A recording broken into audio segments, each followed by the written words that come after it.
সামনে যান, সামনে গিয়ে দেখেন, দেখেন না ছুঁয়ে যান।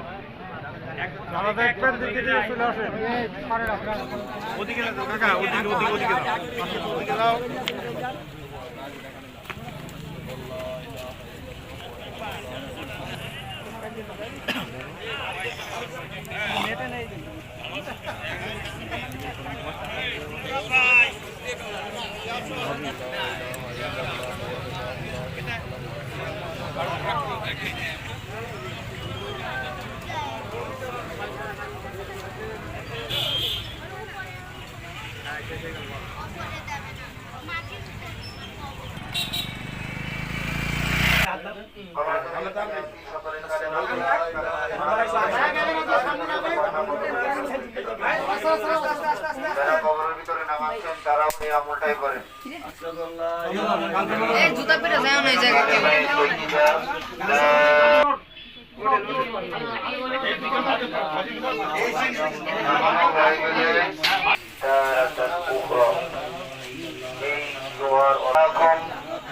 وفيها نعيدكم ومنها نخرجكم تارة أخرى তাড়াহুড়া করে ভুল বলবেন না, আমার সাথে ভালো করে শোনেন, এরপরে বলেন মিনহা খলাকনাকুম وفيها نعيدكم ومنها نخرجكم تارة أخرى منها خلقناكم وفيها نعيدكم ومنها نخرجكم تارة أخرى منها خلقناكم وفيها نعيدكم ومنها نخرجكم تارة أخرى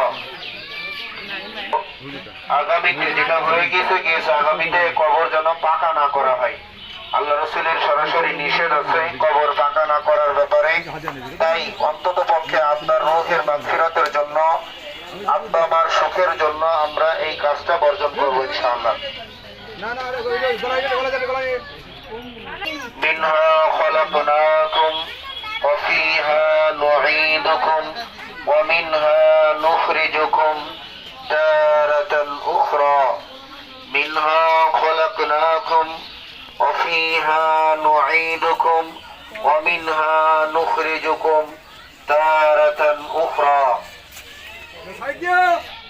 তো আল্লাহ তাআলা মাটির কবরের ভিতরেও সুখ দিতে পারেন, আর আল্লাহ যদি মনে করেন শাস্তি দিবেন তো পাকা কবরের ভিতরেও শাস্তি দিতে পারেন, ঠিক না ভাই? ঠিক। আমরা এই বিষয়টাকে সত্য একটা উদাহরণের মাধ্যমে বলতে পারি।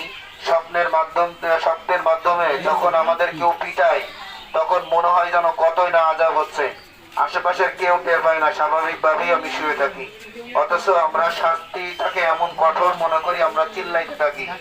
আবার এর বিপরীত অনেক সময় স্বপ্নের ভিতরে আমরা কত কিছু ভ্রমণ করি, তখন অনেক আনন্দবোধ হয়, এটাও অন্যরা দেখতে পারে না, স্বাভাবিকভাবেই আমি শুয়ে থাকি। এই জন্য আল্লাহ যদি আমাকে সুখ দেন তাহলে হয়তো আমি মাটির কবরের মধ্যে শুয়ে থাকবো, এটা মনে হবে আল্লাহ ওর ভিতর দিয়ে আমাকে সুখ দিয়ে দেবেন। আবার যদি আল্লাহ মনে করেন কষ্ট দিবেন, আমি ওই পাকা কবরের ভিতরেই শুয়ে থাকবো, আল্লাহ ওর ভিতরেই কষ্ট দিবেন।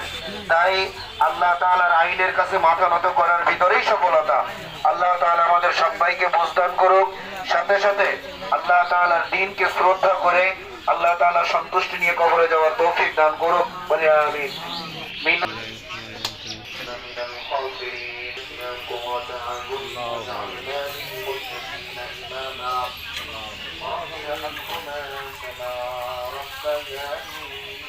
صغيرا رب ارحمهما